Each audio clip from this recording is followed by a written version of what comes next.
So why don't you start by maybe introducing yourself first so we know who you are? Yeah, I'm Phil. I am a franchise partner doing Test and Tag. Yep. Beautiful. I'm Elle. I'm not Elle, I'm really Shannon, but I am Elle for the sake of being here. I'm the franchise consultant here, so I rope in men who often aren't my boyfriend, but sometimes are my boyfriend into the franchise.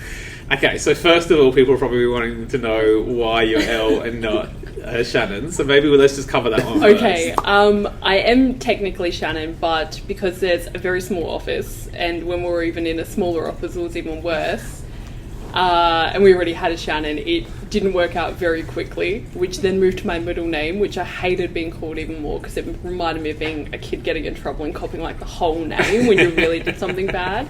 So then it went to Elle, and I definitely got less mess ups with Shannon, and I say Elle and people are like, they pause and I'm like, E-L-L-E. You should do code names for everyone. Yeah, well, Like we Mr. Pink, Mr. kind of Y, do, but I don't know how much I'll spiral into that, yeah. All right, so we're Elle. We are obviously, Elle, yeah. and Elle, you're for the business purposes, you're Elle at home. You're Shannon, obviously. Yeah. And Elle, your job. Explain what your job role is here. You're our franchise consultant, Yeah. so you assist people in onboarding who are interested in joining the franchise. Yeah, I kind of, I guess, middleman between you maybe first having the interaction. Well, I guess normally actually I have the first interaction with people who reach out to us for the franchising, and I'll call them and try and book in a call with yourself. Yep.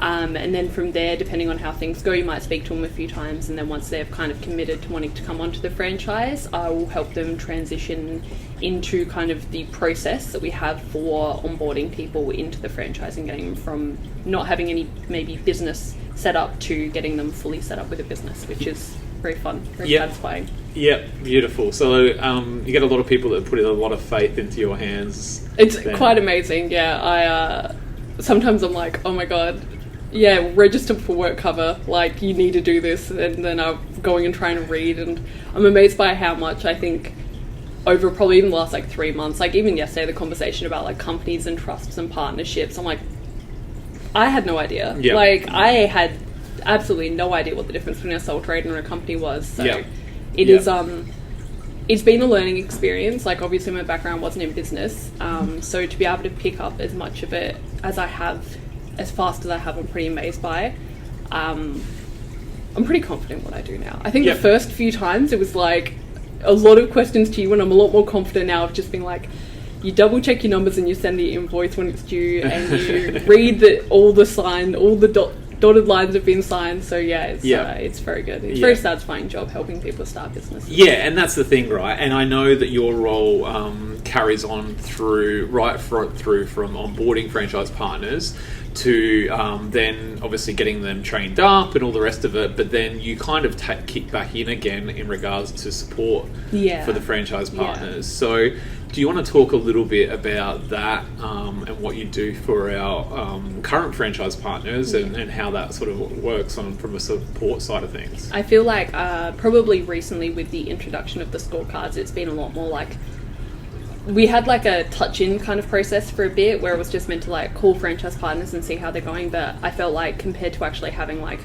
a set out mission when you're maybe touching base with them, it's not as effective as just being like, hi, how are you? And they're like 30-year-old dudes, so like, why are you calling me, asking me how I am? It's the middle of the week. So now with the scorecards, I offer maybe a little bit of like business support for them. I kind of break down maybe how their business is trending. So what sort of metrics do we look at on the scorecard?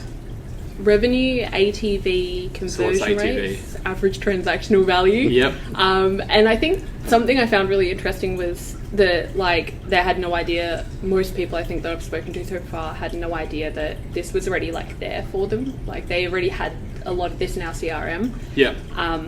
But to just have it kind of taken and put into a consumable way to be able to have actual conversations and see it in a bigger picture has been, I think, really helpful for a lot of people. And I've had a lot of positive feedback now from the franchise partners of like how insightful kind of seeing everything as a whole is to them, other than just like a number on the screen. So it's been very nice kind of some of these people that have been maybe in business for up to 3 years now, and seeing the difference between that and maybe like where Phil is in like the first few months. Yeah.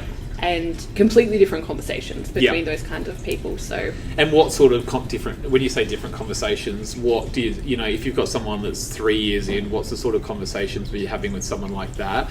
To maybe someone like who's Phil, who's new to the franchise and new to the local guys. What's typically something? Don't panic. Yeah, there's a lot less don't panic. Yeah, that's I very think true. I had to be very honest with some of our more experienced franchise partners. I'm like, there's nothing I can tell you. You've got like a $250,000 business. You're like pushing to $300,000, or you're pushing to like $200,000 in a business. Like, there's nothing I really need to tell you about how to run this. Like, you've got more experience in this field than I do at this point. Yeah. Like, there's very small, minor tweaks that we can like make here and there. Yeah, and what are they? Usually reviews, I think, a lot of the time. Yeah. I feel like that's a big one, but I get that. Like, I definitely, after meeting all the franchise partners, like, people hate asking for reviews. I think that's like the big thing. But then I've given them the permission to say that the annoying girl at the office keeps on asking me to ask my customers for reviews, and they have gotten more since saying that. So I feel like they're kind of milking that. Yeah, we just blame There's everything just a on lot Elle. of clients out there who think that I'm like beating my franchise partners into asking for reviews. There's like maybe very small tweaks compared to like maybe conversations with people that are in the first like maybe 3 to 6 months of the business, where it's like really trying to work out which way you want to steer the ship and making sure that you're like getting that positive reassurance to keep the conversion rate really high and keep the like maybe positive like lamb kind of efforts going for that time there. Local area marketing, yeah, absolutely. Very different to somebody who's already been doing it for 3 years and have already had clients 3 times over. Like, they know that they're going to be with those clients for a very long time, and and it's a huge thing. And Phil, I'm sure you can attest to this, coming from being an employee and having that steady income every week, and then all of a sudden it's changed significantly. The model's changed significantly, and there is like a lot of it is that emotional support in that beginning stage, because you know better than anyone going through the process right now. Is we call it the J curve that we talk to all of our franchise partners about when you get on board, which I know you would have been spoken about, and it's the same as when you start any new project, and there's this dip at the beginning, and then our goal is you feel so much excitement and energy in the first little bit. You're coming out of training, everything's very big and new and fresh, and wow, I'm doing it, and then it's like, oh, I'm doing it. Yeah. And the reality kicks in, and it is... You've jumped out the plane. It's all... The parachute hasn't started. It's all on you. There is no boss. There is no paycheck at the end of the week. There is, what you have set out to do. Yeah. Is what you're actually doing, and the reality of doing is suddenly like, oh, wow. Yeah. And so having people to talk to in there, an Elle or Shannon in the office is super helpful, because...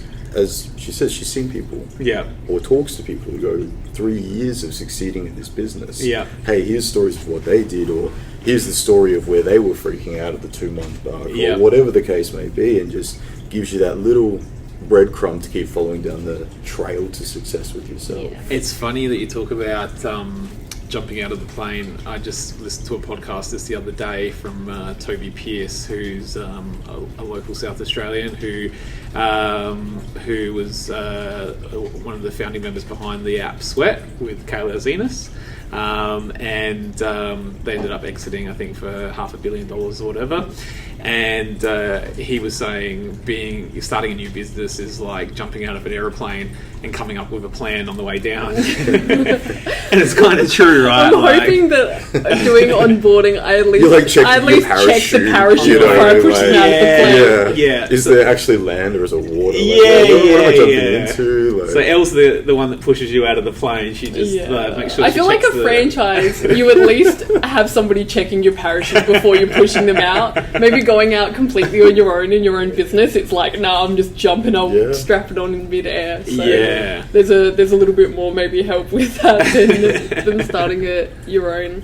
I just about talking to more experienced franchise partners, I'm like stealing their ideas. I'm like, what works for you? Yeah, good. I'm just going to take this and then talk to newer ones, because that's what it's about, right? Yeah, like, I'm not going to tell you anything, so you tell me what you're doing that works really well. So once you've hit 3 years, maybe you're starting to, be a little bit more in the grind or whatever the case may be, and talking about that remembering of when you first started out. You can sharpen your tools again, you can remember why you got into it, all these sorts of things. Reminiscing on the old days. Yeah, and the old days gives you that first bit of energy again, you know. But, yeah.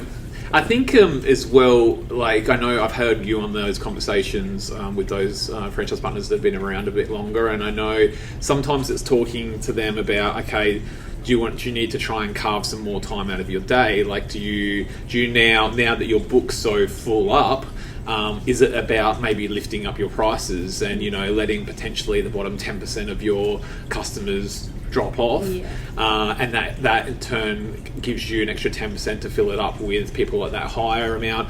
Or is it that, you know, you're making, I know you had a conversation just with one of our franchise partners the other day who was very happy with what they were making, and they didn't want to make any more, and they were just like, no, I'm good, so I'm happy with the work-life balance that I'm sort of making, and maybe it is about, now I've got time to drop the kids off at school or whatever, I don't want to fill up anymore. So yeah, you get your different types. I think you get the ones that want to come in and take over the world, and we've got guys like that and doing very, very well at it.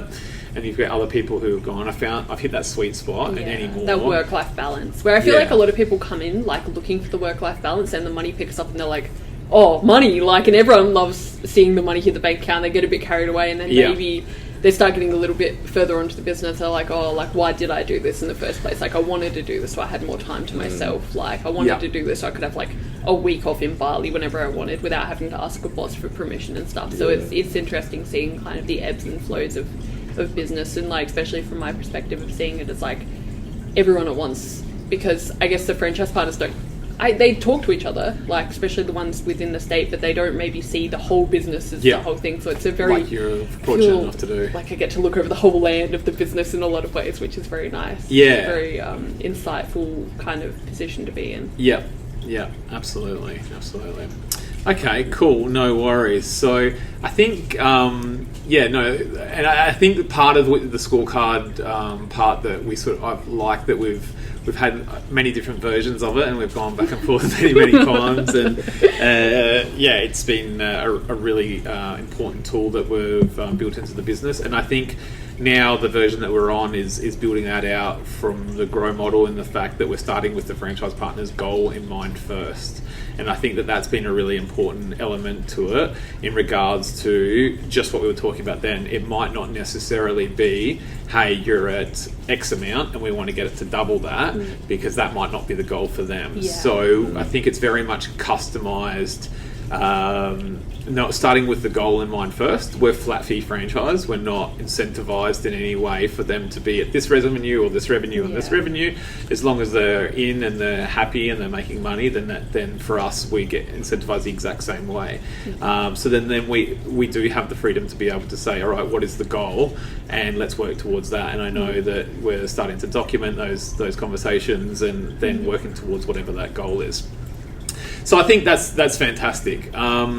Now, what I'd love to know is, obviously, at some point, you've gone home and to your lovely partner Phil here, and you've started at this new workplace, and you've obviously told them about what it's like and what the experience is like, and that started to filter through because you're working at the art gallery. Art gallery, yep. Yeah, I was doing...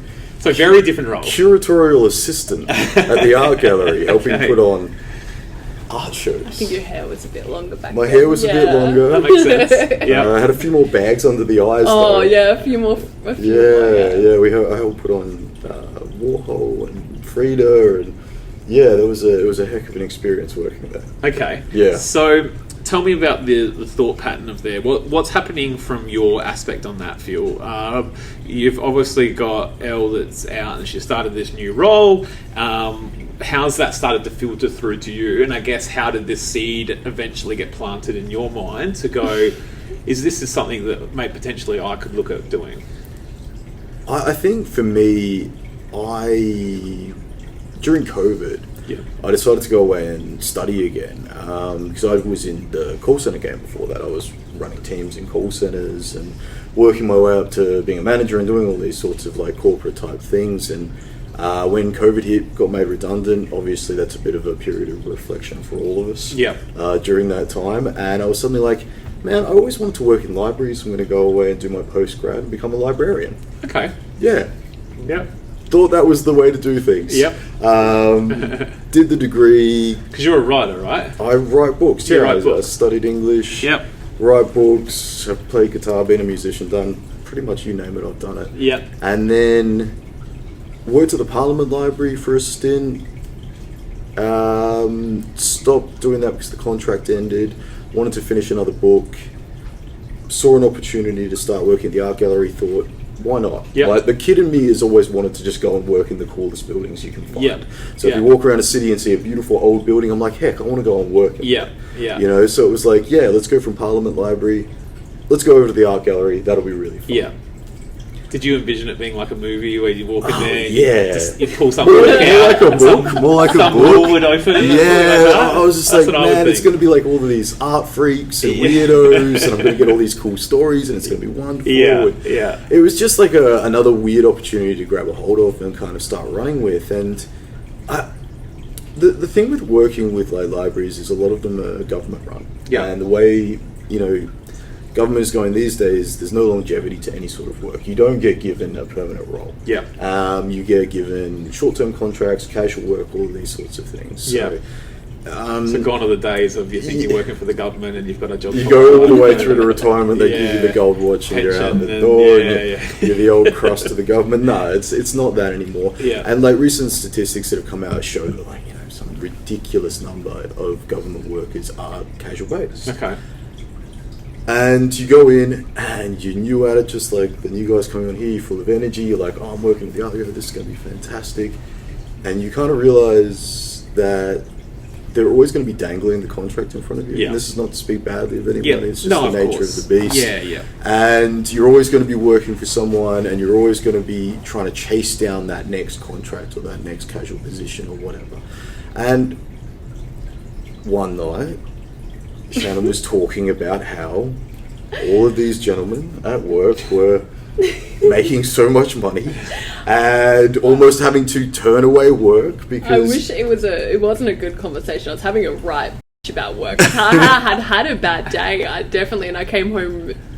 I was having like a full like, oh my god, I can't believe how hard my life is. These men, oh my god, like they're this is making standard. money hand over fist. They're their own bosses. There's so much work. I'd say all this 90% is of the going time on. it's good conversation. You know, That was and definitely a night. I'm driving along and I'm thinking to myself, I'm sweating my butt off in a job I don't really like, working for all of these crazy people, trying to put on art shows. You know, I'm always searching for work-life balance. I'm an artist, I'm a writer, I'm always searching for that thing that allows me to work at my, you know, avocations as well as my vocation. Yeah. And I'm listening to this and I'm suddenly like, it had never clicked to me. I've never thought about it in my entire life. You could own your own business. Yeah.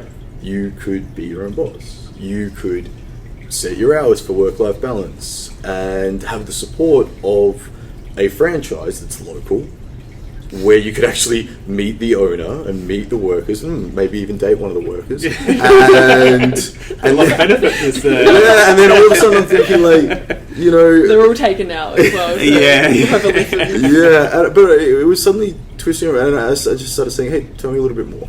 Tell me a little bit more. What is electrical testing? Yeah. I'd never even heard of it. Yeah. You work in a billion offices, you see all the little tags, but you never actually think about what it is.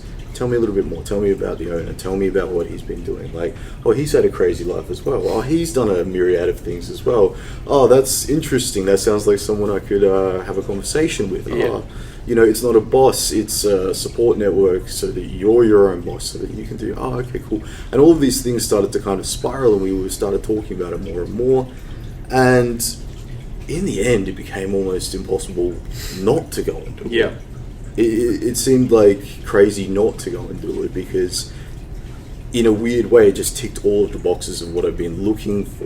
Yeah. Without even knowing that it existed. Yeah.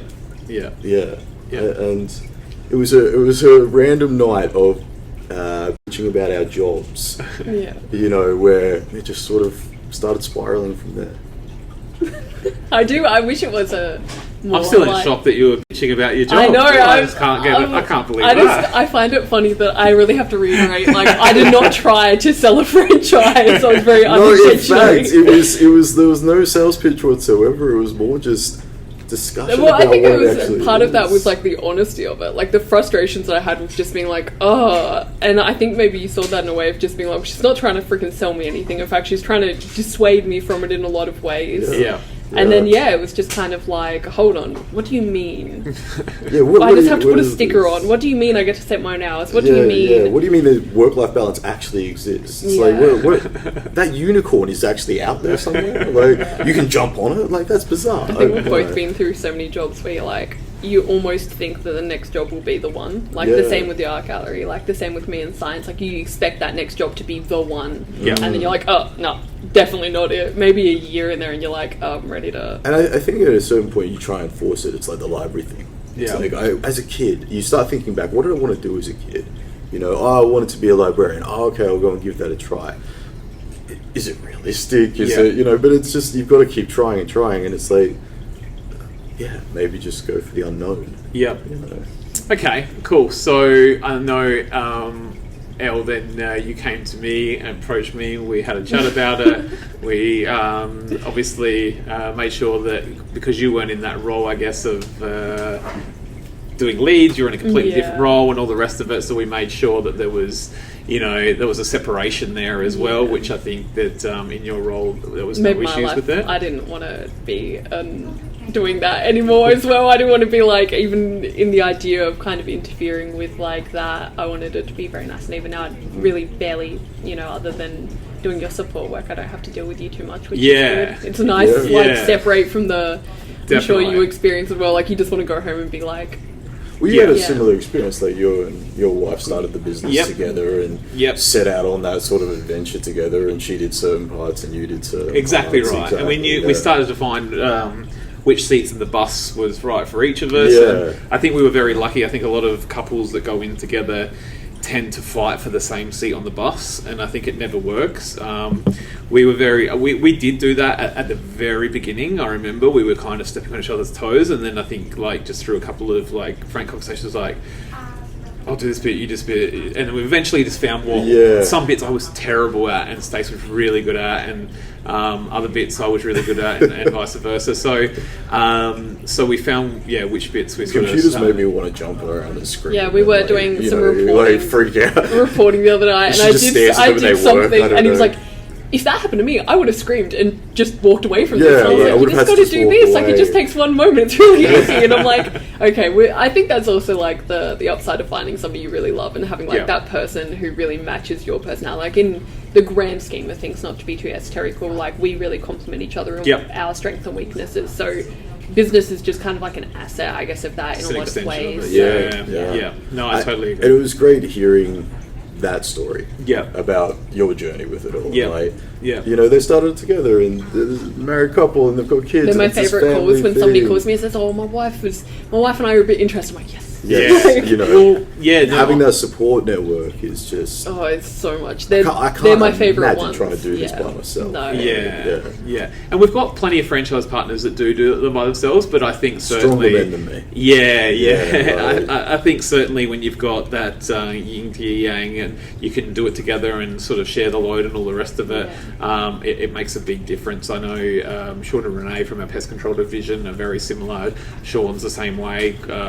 Doesn't know how to turn a computer on, and don't let him fool you. He has a degree in information technology. Like he's very good at it. He likes to. It's weaponized incompetence at best. Okay, so now let's go from there. So all right, so we've had the conversation and we've talked about this and we've gone through. And you've mentioned there's a lot of benefits. I want to get to the flip side of that in a minute. I want to hear the negative side of it, because I know that there's definitely that side of it when you give up a lot of the securities of... The sheer terror. Maybe let's talk about that now then. So, so you mentioned sheer terror. Can you elaborate? How did that make you feel? How many sleepless nights was it? Anyway, let's go continue on the timeline. So we got onboarded. what was the onboarding process like? Tell me, I mean, the warts and all situation of that, the training. How did you find that process? Well, you guys were in the middle of moving offices when we first spoke. Yeah. It was like, I remember looking at your calendar and knowing you were calling him while you're in the car, and I was just like, oh god, could this be any worse right now? And so for me, it's been fun because like it's been a massive transition for me, but it's been interesting watching you guys kind of transition from a smaller space to a bigger space. Yeah.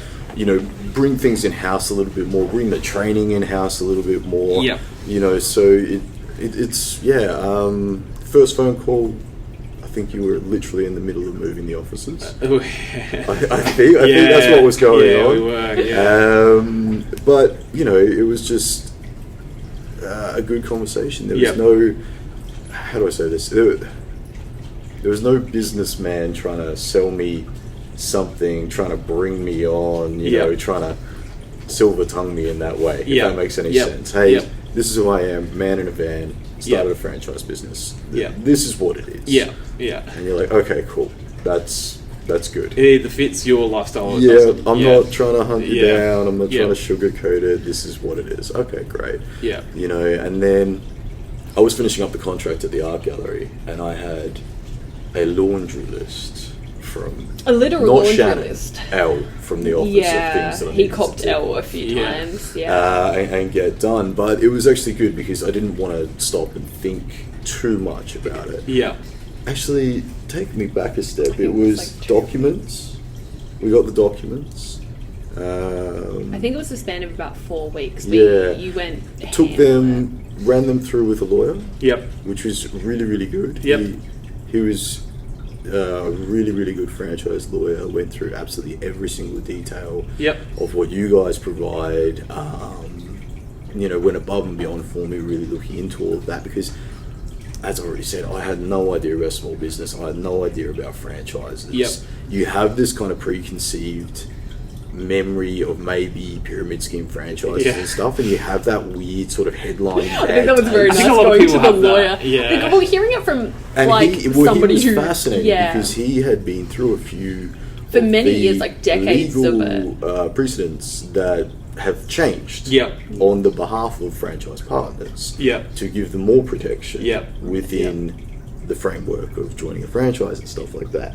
And I won't go into too much detail. We had some great stories about certain businesses going under. And, you know, it's this great old lawyer behind the desk telling me all these things. And to hear him tell all of those, what I would call horror stories, and then go through your documents and be like, no, this is... I'd move this from here to here, but other than that, this is great. It was very reassuring. Even being in the business, like, having the reassurance as well going into that was really necessary, I think, for both of us to and certain things he really narrowed in on. And that was a great weight off my mind to remove those pyramid scheme stories from my vernacular when I thought about franchises. And then accountants looked over it as well, which I think both of those things are super necessary. Not unless you're married to an accountant, that's helpful. That's much more helpful. I'm sorry, I couldn't prove it. Different skill set.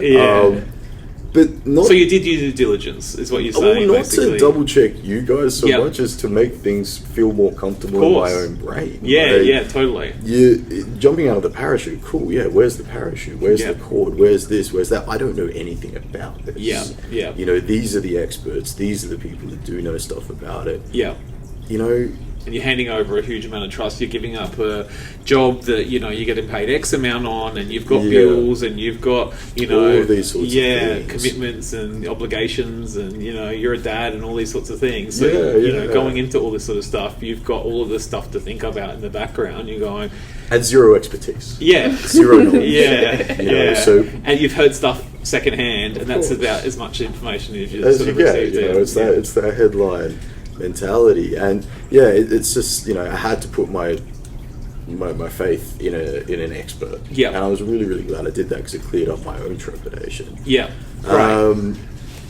What was the next steps? So did that. Gave you a very long list of how to start a crash course of starting a business. Really. One of the best parts was I got to buy a new car. That was exciting. Nice. That was sick. That was great. That was sick. We were driving the old Subaru.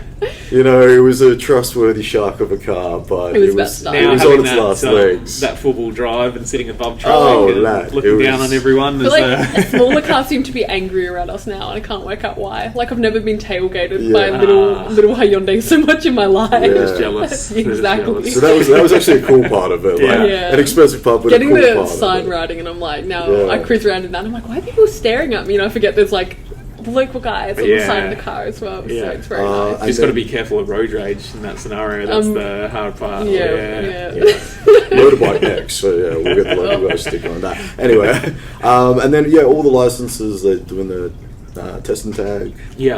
License and work health and safety and bike card and all that sort of stuff, and crossing T's, dotting the I's, making sure that was good to go. And had Elle pushing you over the line, which is what her job is basically. She's a pusher. She pushes everyone. Pushing and encouraging and just being like... trying to do that without like somebody there though to actually tell you what you need to run a business. Like the amount of people that must go into business without work cover or without public liability or something. Just because somebody said public liability today, and you're like, I was like, can I put my bag down here? And she's like, you can, but if you got public liability, because if somebody trips over it, I was just like, there you go. Imagine that claim that you were thinking about. Like, we're in the world of everyone's oh man, I didn't even but like think without about that, like, we're trying to go out there and work out how to do all this stuff with no like me's to tell you what you need. I couldn't imagine that. Imagine you don't have public liability, like you're just a small business and you go and crash into somebody and then it's like that's over. Somebody trips over your dang bag. So we're there to stop you from and she was like, it should take you about 4 weeks. So I was like, I'm going to get this done in 6 days. Like, let's just get this done. A bit of a mistake, take some more time with that, but got it all done. Test and tag license, like the test and the training and all of that was really, really good. So that's 1 week in the support centre, either online or coming in here. I meant just to get the licensing. The license. Actually going into. I think you got sick from afterwards. Somebody was coughing post-COVID. That's right. But like just seeing it all for the first time was really fun. And then we come for the actual the fun part. So how's the breakdown? It's 2 weeks, isn't it? So 1 week doing the office type stuff. Learning about accounting, bookkeeping, marketing. With the mighty Shannon, with the mighty Jared. Blessed to do it in person as well. Very rare. I think it was the first time you guys did it in person. Only time I think. We used to do it in person, but I think since COVID and all the rest of it, and having people having to travel all the time all around Australia and flights getting really expensive, we decided to move that to online. So I think we were very lucky in that training group that everyone was actually from South Australia. So we said, well, we might as well have everyone come in. It was great. So I felt very, very lucky. Not this Shannon, other Shannon's a gun, and like she just knows the ins and outs so well. So that taught you things like local area marketing and how to drum up business in your area and some of the pitfalls that you can fall into, and gave you a bunch of branding and all that sort of stuff and everything you needed to kind of get you up and running. Red Bull marketing was my favourite part. That's a bit of a trade secret, that one. I won't say anymore, but I like that one. And so we had that in our first week, which is I think lays the foundation quite well. You obviously do a full day with myself where we talk about the technical side of it, or if it's one of the other divisions, it's the other divisionals, and then it's a week after that we're actually out on the tools. Now a lot of people say that's where a lot of the light bulb kind of goes off, because you can see it firsthand, you can actually get your hands on and actually 100%, do it. Is that what you sort of found? Is that what I found? I'm trying to remember back, because it's been all of 6 weeks, but I have been busy, which has been good. It was one of those things where it was like the first day of school.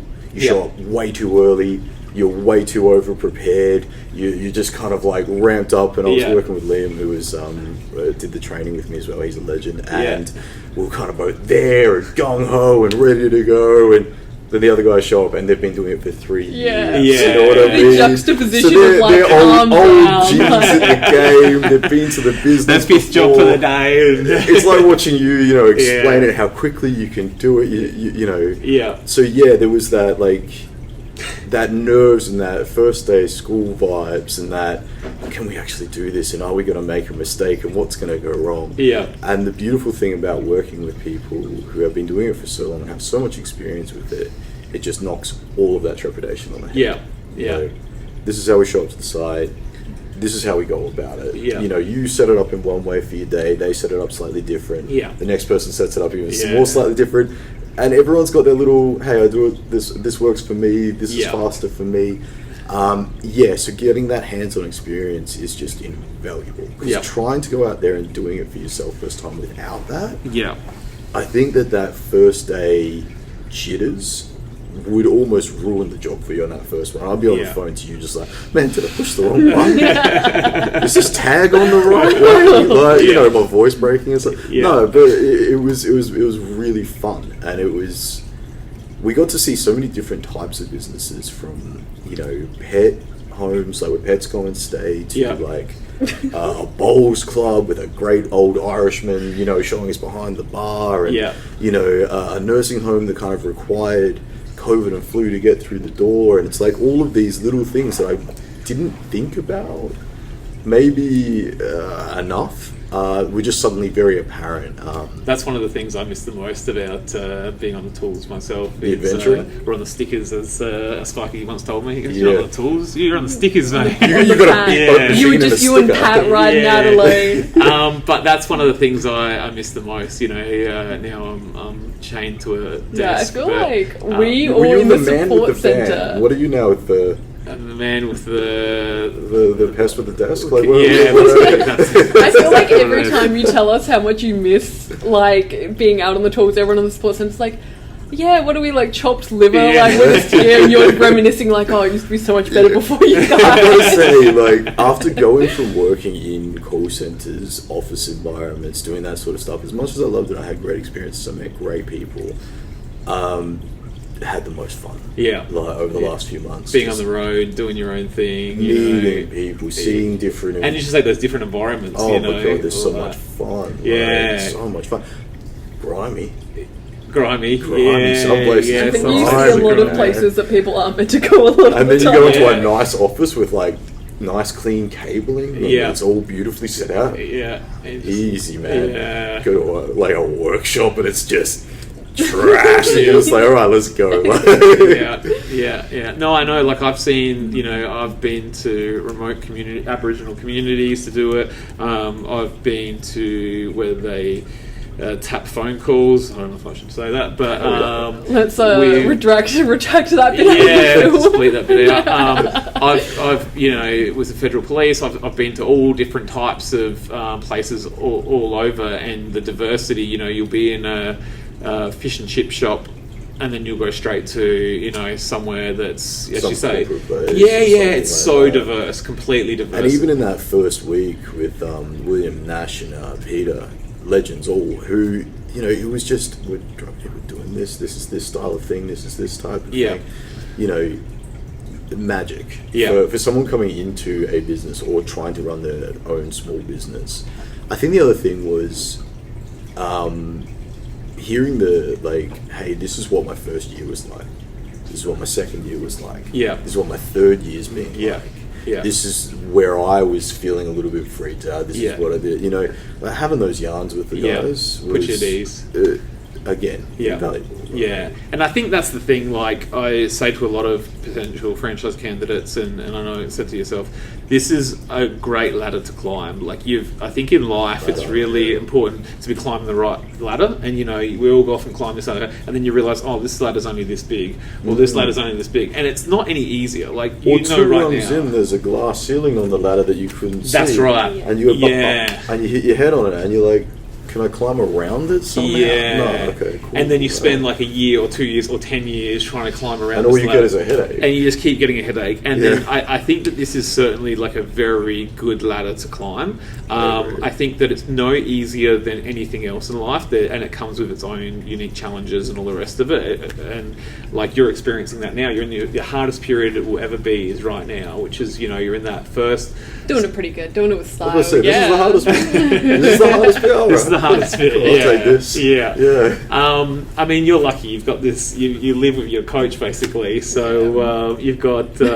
Anytime you have a moment, she can just go. What are your conversion rates like this? Just wait 3 years. Trust me. Just wait 3 years. I can't handle it. The only real moment I've had so far, and we were out walking one night, I was kind of talking it through.